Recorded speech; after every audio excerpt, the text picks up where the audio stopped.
For 50 long years, Earth had been knocking on the door of the Galactic Council. 50 years of sending messages into the void, asking for a chance to prove that humanity deserved a seat among the stars.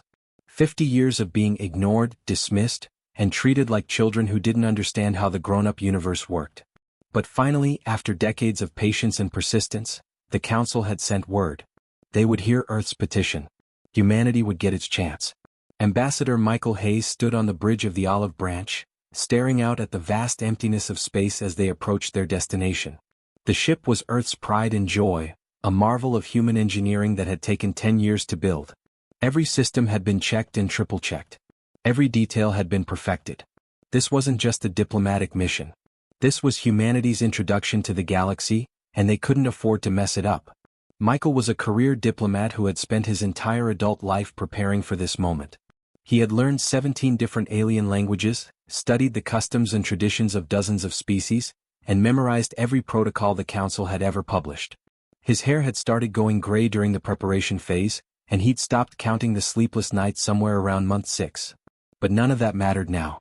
Earth had chosen him to represent all of humanity, and he would rather die than let his people down.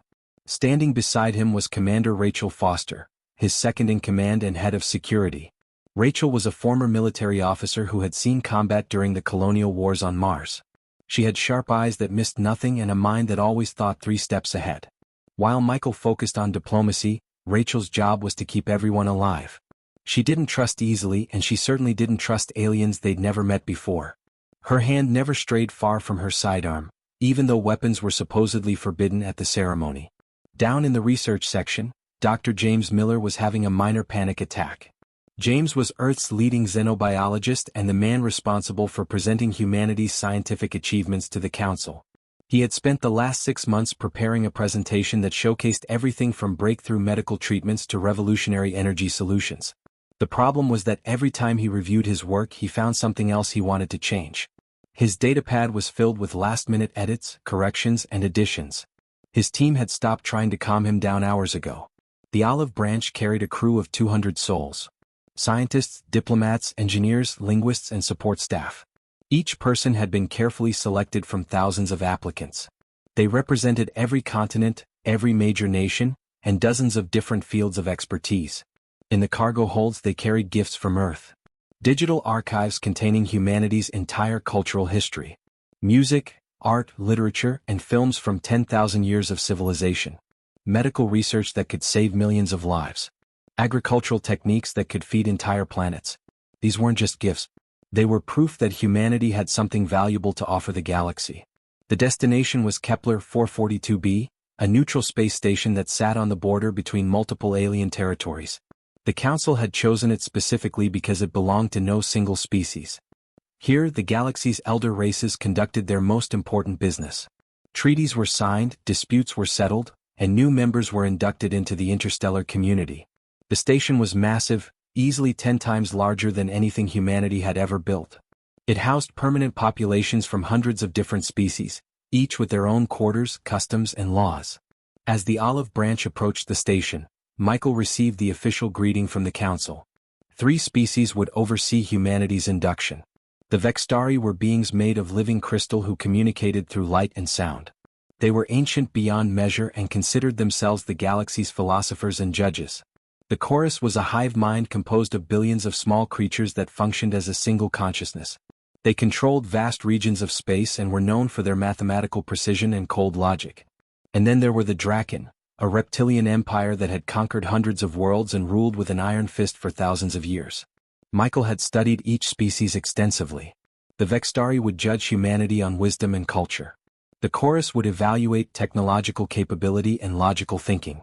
The Draken would assess strength and potential threat level.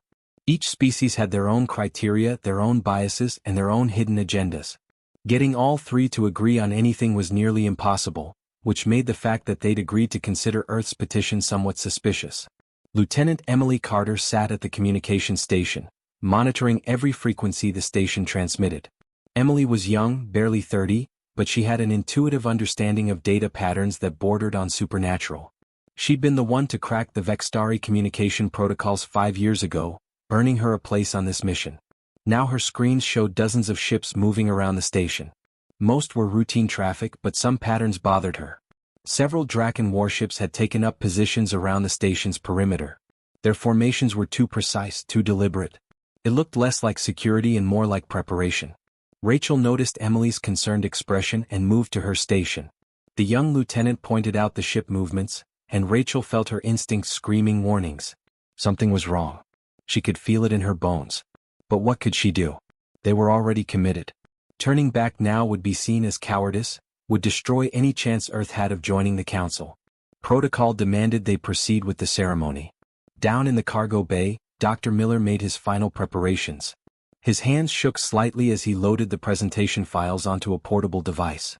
50 years of waiting, and everything depended on the next few hours. He thought about his daughter back on Earth, watching the live broadcast with millions of others. He'd promised her he'd make humanity proud. He'd promised he wouldn't let fear stop him from showing the galaxy what humans could accomplish. The olive branch docked with the station, and the crew prepared to disembark. Michael adjusted his formal uniform one last time, took a deep breath and stepped through the airlock. Commander Foster and her security team followed close behind, their eyes scanning every corner. Dr. Miller came next, clutching his datapad like a lifeline. Behind them came the rest of the delegation, each person carrying the hopes of 8 billion humans. The station's grand hall was breathtaking. It stretched upward for hundreds of meters with light filtering through crystalline walls. Thousands of aliens filled the space, representing species from across the galaxy. Some were humanoid, others completely alien. Beings of energy floated alongside creatures of stone and metal. The air was filled with a cacophony of sounds, smells, and sights that no human had ever experienced before. But Michael's attention was drawn to the three delegations waiting at the center of the hall. The Vextari shimmered with rainbow light, beautiful and ancient. The chorus moved as one, their unified presence both fascinating and unsettling. And the Draken stood tall and proud, their scaled bodies armored, their eyes cold and calculating. As Michael approached, he saw something in those reptilian eyes that made his blood run cold. It wasn't curiosity or welcome. It was contempt mixed with something far more dangerous. It was fear. And nothing, Michael knew, was more dangerous than a powerful species that felt threatened. The ceremonial banquet had been going well, or at least Michael thought it had. The grand hall had been transformed into a celebration space, with tables arranged to accommodate dozens of different species and their unique dining requirements. The Vextari absorbed pure light through crystalline structures. The chorus consumed processed nutrients through collective feeding ports. Humans sat at their designated table, carefully eating foods that had been tested and approved for human consumption. Michael had just finished his opening speech about cooperation and shared prosperity when everything went horribly wrong. The lights in the hall suddenly dimmed, and warning klaxons began blaring throughout the station. Emergency screens flickered to life all around them, showing something that made Rachel's heart sink. Draken warships were materializing out of nowhere, their cloaking fields dropping as they surrounded the station. There had to be at least 30 of them, maybe more. Heavy battlecruisers bristling with weapons, all pointing directly at the station. This wasn't a security patrol. This was an invasion force. High Commander Vornak of the Draken fleet strode into the hall, his massive reptilian form towering over most of the gathered species. He wore full military armor that gleamed under the emergency lighting, and his eyes burned with cold fury. Behind him marched a full company of Draken soldiers, their weapons raised and ready. The temperature in the room seemed to drop as Vornak's voice boomed through translation devices in a dozen languages. The human delegation stands accused of espionage, weapons smuggling and conspiracy to destabilize the Council, Vornak announced, his words echoing off the crystalline walls. We have evidence that Earth has been infiltrating our networks, stealing our technology, and preparing for military aggression against peaceful species. Michael felt his blood turn to ice. This was insane. None of it was true. Earth didn't even have the technology to infiltrate Draken systems. They barely understood how half of alien technology worked. He stood up from his table, raising his hands in a gesture of peace. High Commander, there's been a terrible mistake. Earth has done no such thing. We came here in good faith to join the galactic community, not to make enemies. But Vornak wasn't interested in explanations. With a gesture, massive holographic displays appeared throughout the hall, showing what appeared to be intercepted communications, data theft records and weapon schematics. The evidence looked damning. It showed human code signatures accessing restricted Draken databases. It showed Earth vessels in prohibited zones. It showed weapon designs that supposedly violated a dozen galactic treaties. Michael stared at the displays in horror, knowing immediately that it was all fabricated. The timestamps were wrong.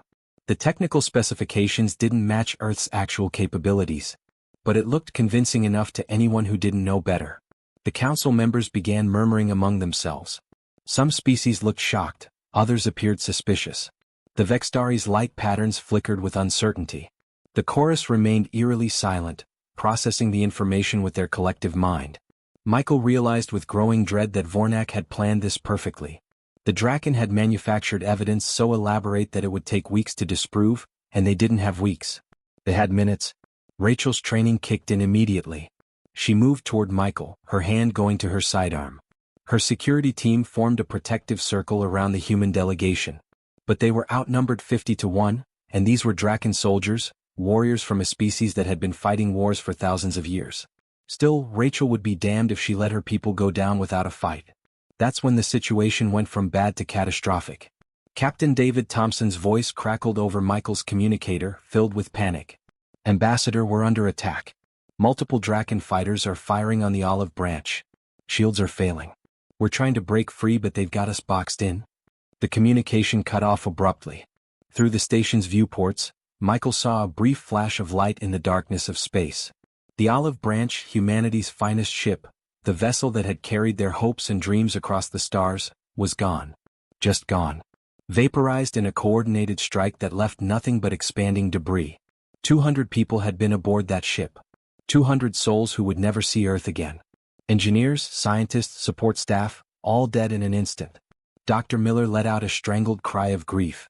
Lieutenant Carter's face went pale as she clutched her datapad. Rachel's expression hardened into something cold and deadly. But there was nothing any of them could do. Draken soldiers were already moving forward, their weapons trained on the human delegation. Seize them, Vornak commanded, and chaos erupted. Rachel managed to draw her weapon and fire twice before a Draken soldier hit her with a stun blast that dropped her to the floor. Michael tried to run, tried to reach the council representatives to plead for sanity, but armored hands grabbed him from behind. Dr. Miller was tackled by 2 soldiers, his datapad skittering across the polished floor. Lieutenant Carter fought like a wildcat, managing to break one soldier's nose before she was overwhelmed. Within 60 seconds, every human in the hall had been subdued and restrained. They were dragged through the station's corridors as alien onlookers watched in silence.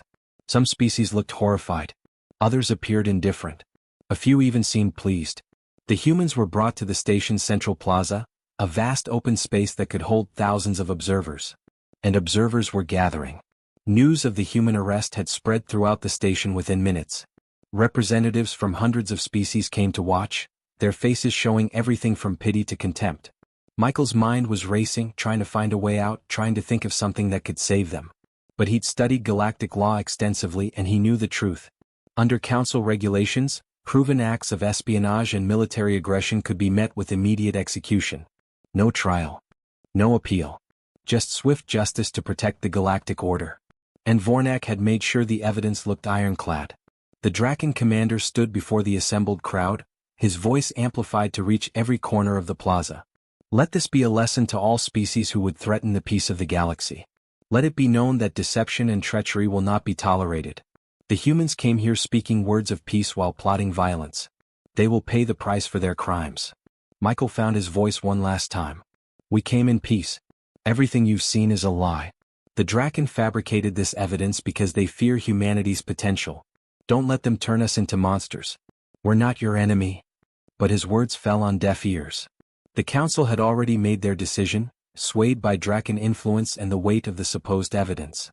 The Vextari dimmed their lights in what might have been regret. The chorus remained silent, their collective judgment already rendered. Other species simply turned away, unwilling to challenge the powerful Draken Empire over a species they barely knew.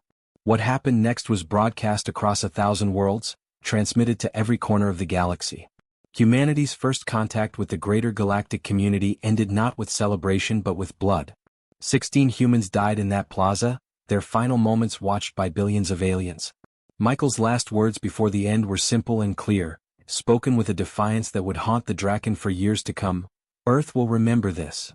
Back on Earth, in the Situation Room deep beneath the White House, President William Morrison sat surrounded by his top military and intelligence advisors. General Robert Kane, chairman of the Joint Chiefs, stood rigid beside the view screen. Secretary of Defense Jennifer Walsh had her hand over her mouth, fighting back tears. They watched their people die, watched humanity's dream of peaceful contact turn into a nightmare, and felt something fundamental break inside them. The room fell completely silent as the transmission ended. No one spoke. No one moved. They just sat there, processing the impossible horror of what they'd witnessed. Earth's brightest and best, murdered in cold blood on false charges. Their ship destroyed. Their names blackened before the entire galaxy. Within the hour, the Galactic Council officially sanctioned Earth. Humanity was declared an outlaw species, too dangerous to be allowed into civilized space. Their solar system was placed under strict quarantine. Any human vessel that left Sol would be destroyed on sight. Earth was alone, cut off from the stars, branded as criminals by species they'd never wronged. The Draken celebrated their victory. They believed they had eliminated a potential threat before it could grow strong enough to challenge their empire. They thought they'd made an example that would keep other young species in line. They were convinced they'd protected their position as one of the galaxy's dominant powers. They had no idea what they had actually done. They'd killed humanity's peacemakers, destroyed Earth's hope for diplomatic solutions, and given 8 billion humans a single, unified purpose. The Draken had started a war they couldn't possibly understand, because humanity had spent 10,000 years perfecting the art of warfare against itself. And now, for the first time in history, all of humanity's violence would be pointed in one direction. The Draken had no idea what they had unleashed. Earth went completely silent. For 3 full months, not a single human vessel left the Sol system. No communications were sent to the Galactic Council. No protests were filed. No appeals were made. The homeworld of humanity simply went dark, and the rest of the galaxy watched with cold satisfaction. Captain Lisa Grant, working deep in Naval Intelligence Headquarters beneath Geneva, monitored the alien surveillance networks that kept watch on Earth's solar system. She read their reports and intercepted their transmissions, and what she saw made her jaw clench with fury. The aliens thought humanity had given up. The Draken Empire circulated messages celebrating their decisive action against a dangerous species. The Vextari recorded the incident in their historical archives as a cautionary tale about ambition without wisdom. The Chorus calculated that humanity would remain contained within their solar system for at least 3 generations before attempting contact again. Across 1,000 worlds, the message was clear. The primitives had learned their lesson. Earth had been put in its place. They had no idea what was really happening behind that wall of silence. In shipyards orbiting Earth, Mars, and Jupiter's moons, humanity was building. Admiral Daniel Hayes commanded the operation from his headquarters on Luna, coordinating construction efforts across dozens of facilities. Daniel was Michael Hayes' younger brother, and he'd watched his sibling die on that alien station along with billions of other humans. The grief had nearly destroyed him, but he'd channeled it into something colder and far more dangerous. He'd turned his pain into purpose. Working under Admiral Hayes were some of the finest military minds humanity had ever produced. Colonel Frank Pierce headed tactical planning, spending 18-hour days designing combat doctrines for fighting enemies humanity had never faced before. Major Ashley Brooks commanded the Drone Warfare Division, overseeing the construction of autonomous weapons systems that made previous military AI look like children's toys. Commander Nathan Scott ran psychological operations, studying everything known about Draken culture and psychology to find their weaknesses. But the real work was happening in the laboratories and weapons facilities scattered across the system. For generations, humanity had been developing military technology while trying to present a peaceful face to the galaxy. Earth's scientists and engineers had created weapons that were deemed too brutal, too effective, too terrifying to ever use against species they hoped to befriend. Those weapons had been filed away, locked in secure facilities, marked as last resort options for scenarios like alien invasion or extinction-level threats. Dr. Richard Cole stood in the primary weapons research facility buried beneath Colorado, staring at files that hadn't been opened in 20 years. Project Hellstorm had been his creation, developed during the colonial conflicts on Mars and then immediately classified. The project involved weapons that violated every treaty Earth had ever proposed to the Galactic Council. Relativistic kinetic weapons that could crack planets. Nanite swarms that could disassemble matter at the molecular level. Viral digital warfare programs that could consume entire computer networks in seconds. Weapons designed not just to win battles but to absolutely annihilate any opposition. Richard had always hoped these weapons would never be needed. He'd spent years arguing that humanity should destroy the research, that keeping such terrible tools was too dangerous. But General Robert Kane had overruled him, insisting that Earth needed insurance against an unfriendly galaxy. Now, watching footage of Michael Hayes's execution for the 100th time, Richard understood why Kane had been right. Sometimes the only language bullies understood was overwhelming force. Patricia Reynolds worked in the naval construction yards above Mars, where the skeleton of something unprecedented was taking shape. The Reaper-class warship was unlike anything humanity had built before. It wasn't designed for exploration or peaceful contact. It wasn't meant to defend Earth's solar system. It was a pure warship, built from the ground up for offensive operations in hostile territory. Every system was designed for maximum lethality. Every weapon port was optimized for rapid-fire destruction. The ship's hull was made from composite materials that could absorb and disperse energy weapons. Its engines could accelerate to speeds that would tear apart conventional vessels. Patricia had been building civilian spacecraft for 15 years, designing vessels meant to carry humanity to the stars as peaceful explorers. Now she was building instruments of war, and the irony wasn't lost on her. But every time doubt crept in, she remembered watching the olive branch explode. She remembered 200 people vaporized because they dared to seek peace. Those memories kept her working through exhaustion, pushing her teams to build faster, build better, build deadlier. The construction effort was unlike anything in human history. Every nation on Earth contributed. Resources that would have taken decades to gather were mobilized in months. Factories that had built cars and computers were retooled to produce weapons and armor. Scientists who'd been researching medicine and clean energy were reassigned to military projects. The entire species had unified around a single goal, making the Draken Empire pay for what they'd done. General Kane coordinated everything from his office in the Pentagon, working with President William Morrison to ensure Earth's response would be overwhelming and decisive. Kane was a career soldier who'd fought in 3 wars and commanded forces on 2 planets. He understood violence on a level most people never could. He knew that if humanity was going to war against a galactic empire, they couldn't afford to hold back. There would be no rules of engagement, no concerns about proportional response, no hesitation. This would be total war. Every military program that had been shelved for being too aggressive was pulled out and activated. Doctrines deemed inappropriate for peaceful contact were distributed to every military commander.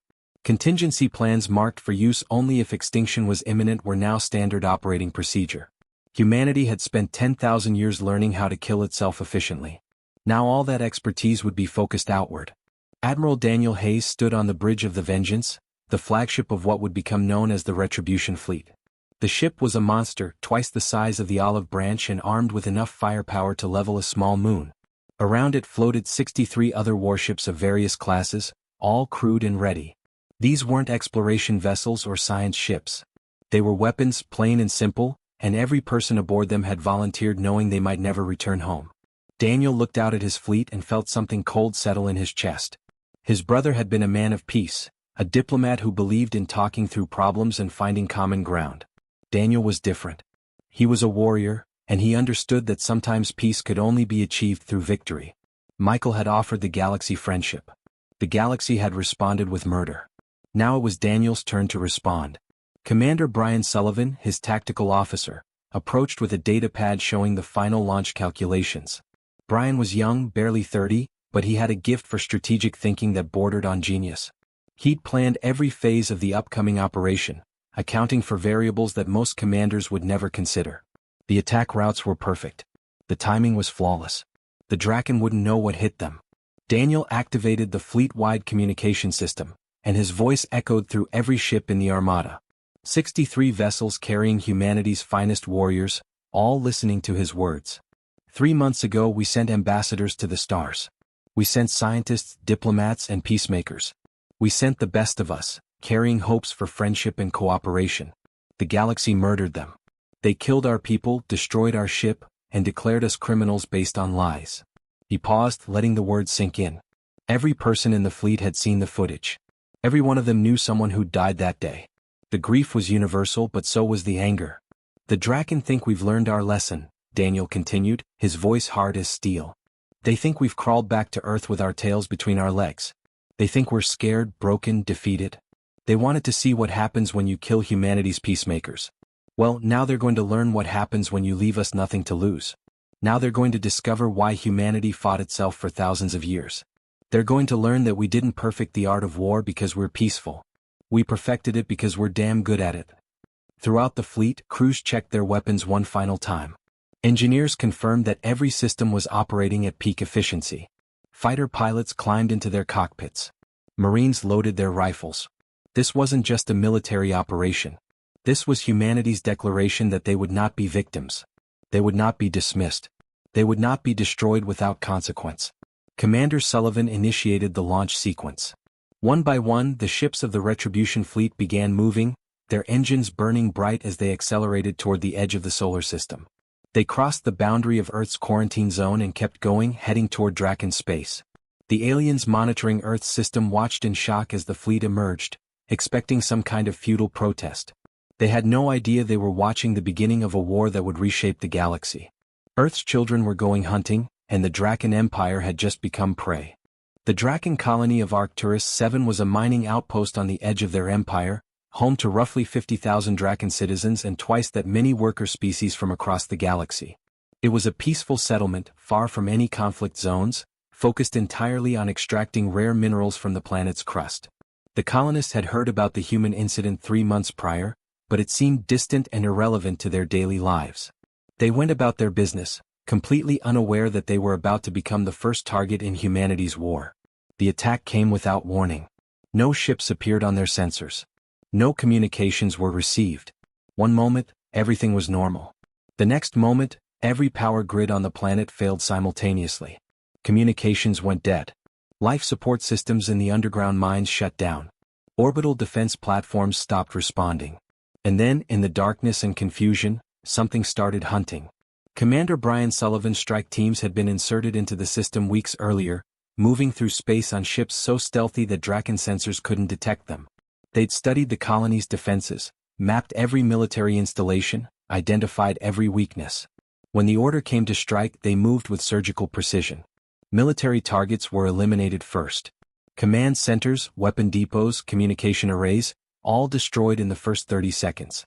Then the strike teams withdrew, leaving behind nothing but ruins and a single repeating message broadcasting on every frequency: "This is what happens when you murder ambassadors."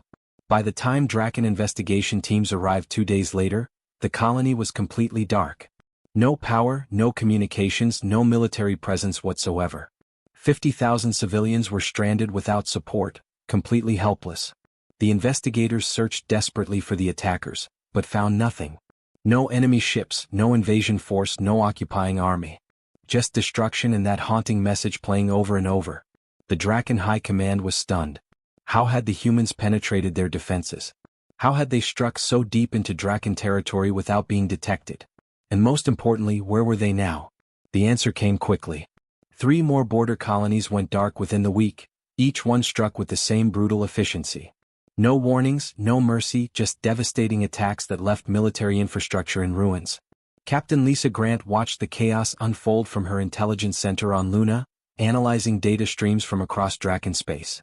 Her network of spy satellites and infiltration programs had been mapping Draken territory for months, identifying every military installation within 50 light-years of Earth.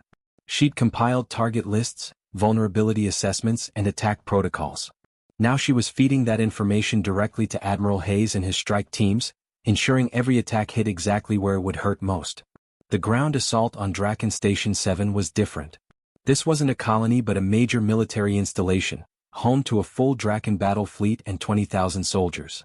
Major Ashley Brooks led 2,000 human marines in a direct assault that the Draken commanders thought was impossible.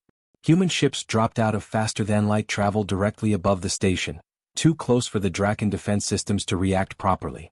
Drop pods rained down on the station's surface, and marines poured out in full combat armor. The fighting was intense and brutal. Draken soldiers were bigger and stronger than humans, with natural armor and claws that could tear through metal. But the humans fought with a ferocity that shocked their enemies. They used tactics the Draken had never seen before, combining advanced technology with aggressive close-quarters combat. Ashley's Marines had trained for this moment for 3 months, studying Draken physiology to identify weak points. They knew exactly where to shoot, where to stab, how to bring down an enemy twice their size. The battle lasted 6 hours. When it was over, Draken Station 7 was in human hands, and the Draken fleet that had been docked there was nothing but drifting wreckage. Ashley stood in the station's command center, surrounded by the bodies of Draken officers who'd refused to surrender. She felt no satisfaction, no triumph. Just cold determination. This was one target down. There were hundreds more to go. Meanwhile, Colonel Frank Pierce was revolutionizing space warfare with his drone divisions. He'd designed swarms of kamikaze AI units, small craft packed with explosives and guided by sophisticated targeting systems. They moved in coordinated patterns that overwhelmed traditional defense systems. Draken shields could stop maybe 20% of incoming drones. The other 80% slammed into their targets with devastating effect. Pierce's drones destroyed 3 Draken battle groups in a single week, losses that would have taken years to replace. Dr. Richard Cole's weapons were even more terrifying.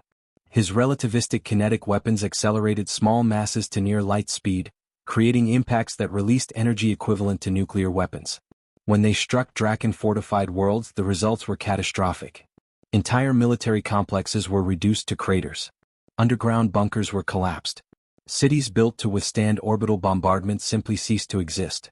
And because the weapons traveled so fast, there was no defense against them. By the time Draken sensors detected the incoming projectile, it had already hit. But perhaps the most devastating weapon in humanity's arsenal wasn't physical at all. Patricia Reynolds had developed viral warfare protocols that attacked computer networks with unprecedented aggression. Her programs didn't just hack into Draken systems, they consumed them. Every computer, every network, every digital system connected to Draken infrastructure became infected. The virus spread faster than their technicians could contain it, jumping between systems through connections the Draken didn't even know existed. Within 2 weeks of the first attack, 70% of Draken military networks were compromised. Commanders couldn't communicate with their fleets. Automated defense systems started firing on their own ships. Logistical databases were corrupted, leaving supply chains in chaos. Navigation systems fed false coordinates. The Draken military machine, built over thousands of years, was tearing itself apart from the inside. 6 months had passed since Michael Hayes died on that station, and now Admiral Daniel Hayes stood on the bridge of the Vengeance, staring at the planet below. Draken Prime, the capital world of an empire that had ruled vast regions of space for 3,000 years. Home to 15 billion Draken citizens, center of their government, symbol of their power and prestige. The planet glowed blue and green below him, beautiful and peaceful, completely unaware of what was about to happen. Daniel hadn't wanted it to come to this. Despite everything, despite the rage and grief that had driven him for months, he'd hoped the Draken leadership would see reason. He'd hoped they would surrender, face trial, allow their people to survive. But High Commander Vornak and the Draken ruling council had refused every offer. They'd called humanity's demands insulting. They'd vowed to fight to the last soldier. They'd promised that even if Earth destroyed their military, the Draken people would never submit to human authority. So Daniel had given them what they asked for. Total war. Captain Thomas Reed commanded the engineering teams that had been preparing for this moment for weeks. Thomas was a civilian contractor who'd helped design Earth's power grids and water treatment systems. He understood infrastructure better than almost anyone alive. He knew that modern civilization, whether human or alien, depended on thousands of interconnected systems working perfectly. Remove those systems, and even the most advanced society would collapse within days. Commander Brian Sullivan's Cyber Warfare Division had spent 6 weeks infiltrating every network on Draken Prime. It had been painstakingly slow work, requiring them to understand alien computer architecture completely different from Earth systems.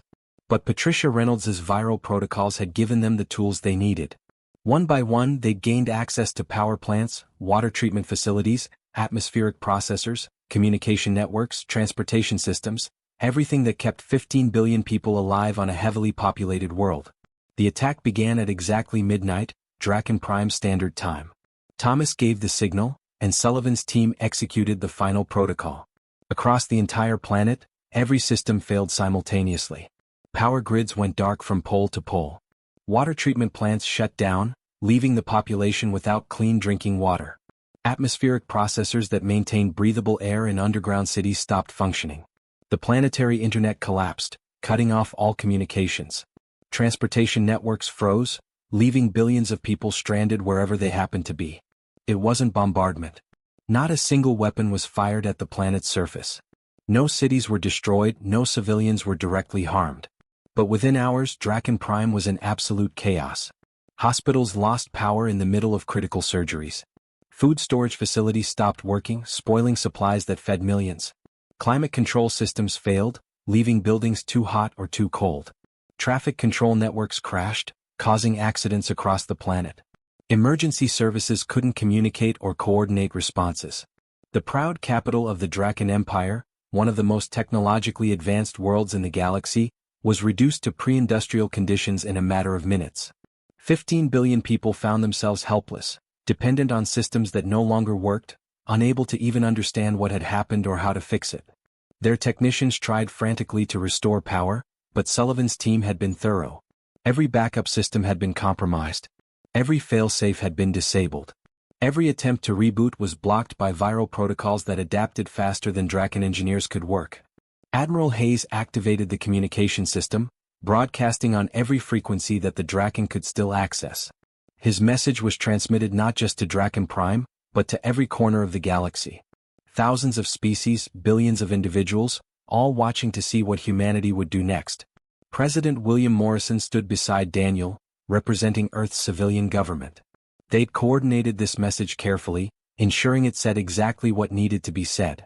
Daniel's voice was calm but carried an edge of steel that made even allied species nervous. 6 months ago we sent ambassadors to your council. We sent scientists, diplomats, and peacemakers. We came offering friendship, cooperation, and mutual prosperity. The Draken Empire responded by murdering our people based on fabricated evidence. They destroyed our ship. They executed our ambassadors in front of the entire galaxy. They declared us criminals and enemies without cause or justification. He paused, letting his words sink in. On Draken Prime below, billions of people listened in the darkness, finally understanding that this wasn't a technical malfunction. This was deliberate. This was punishment. President Morrison spoke next, his voice heavy with the weight of what humanity had been forced to do. We came in peace. We offered friendship. You responded with murder and lies. We gave you 6 months to make this right. We offered terms. We showed mercy your people never showed ours. You refused. You chose pride over the survival of your empire. Today that empire ends, not as martyrs who fought for a noble cause, but as an example of what happens when you start wars based on treachery. General Robert Kane's voice came next, and there was no mercy in his tone. For thousands of years, the Draken Empire has bullied smaller species. You've invaded, conquered, and dominated through military might. You thought you were invincible. You thought no one could challenge your power. You were wrong. Humanity will take its place in the galaxy, but not as supplicants begging for scraps from your table. Never again will we ask permission to exist among the stars. We will stand as equals, and any species that threatens us will face the same fate as the Draken. The message ended, and Admiral Hayes gave the order to his fleet.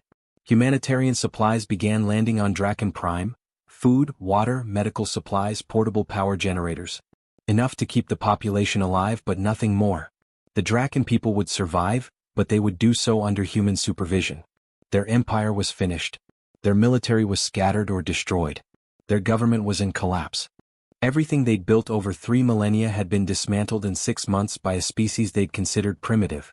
Secretary of Defense Jennifer Walsh spent the next year in constant negotiations, traveling between worlds to establish a new galactic order. The old Galactic Council had been completely discredited. They'd believed Draken lies, sanctioned an innocent species, and stood by while ambassadors were murdered. No one trusted them anymore. Jennifer worked with representatives from hundreds of species to create something new, something that would prevent this kind of tragedy from happening again. The new council was formed with strict rules and transparent procedures. Every member species had equal voting rights regardless of their military power or technological advancement. Accusations required proof that could be independently verified. Diplomatic immunity was absolute and protected by the combined military forces of all member species. And Earth, the species that had been declared outlaw and criminal just a year before, was named as a founding member and primary enforcer of interstellar law. Captain Lisa Grant became the first human council security director, commanding a peacekeeping force drawn from dozens of species. Her job was to ensure that no species could do to others what the Draken had done to humanity. She had authority to investigate disputes, verify evidence, and if necessary, authorize military intervention. The position gave her more power than most planetary governments, and she took the responsibility seriously. Lisa remembered watching her friends die on that station. She'd make damn sure it never happened to anyone else. Colonel Frank Pierce established training facilities on Mars where human military doctrine was taught to alien species who wanted to learn. Hundreds of civilizations sent their officers to study human tactics, trying to understand how Earth had achieved such devastating victories. Frank taught them willingly, but he always emphasized the same lesson. Humanity's strength came not from superior technology, but from 10,000 years of fighting itself. Every tactic, every strategy, every weapon had been developed and refined through countless human conflicts. Applied to species who'd never faced that level of warfare, the results had been overwhelming. Dr. Richard Cole's weapons remained in production, a constant reminder of Earth's capabilities. The galaxy knew humanity possessed technology that could reduce planets to rubble, consume computer networks, and strike anywhere without warning. Those weapons were never used again after Draken Prime, but their existence changed everything. Species that might have challenged Earth's growing influence remembered what had happened to the Draken. They remembered how quickly a mighty empire had fallen. They chose diplomacy over confrontation. The lesson was carved across a dozen ruined Draken worlds, visible to anyone who looked. Humanity had spent millennia learning to make war on itself, perfecting violence through countless conflicts between nations, religions, and ideologies. That accumulated expertise, when finally pointed outward at alien civilizations that had never experienced total war, had been absolutely apocalyptic. The galaxy had learned that humans weren't dangerous because they were aggressive. They were dangerous because they were good at war in ways other species couldn't match. The galaxy would remember Ambassador Michael Hayes, though not the way he would have wanted. His dream had been peaceful coexistence, cultural exchange, and mutual understanding. Instead, his death had triggered the most devastating military campaign the galaxy had seen in centuries. He'd wanted to be remembered for building bridges between species. Instead, he became the symbol of why you never murdered human ambassadors. On Luna, overlooking the crater where humanity had first learned to leave their world, a memorial was built. It bore the names of everyone who died on the Olive Branch and at Kepler Station.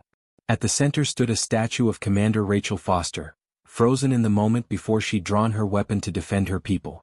The inscription was simple, just 10 words that had become humanity's unofficial motto. They sent us in peace. We returned in fury. Tourists from across the galaxy visited that memorial. They stood in silence, reading the names, studying the statue, contemplating the inscription.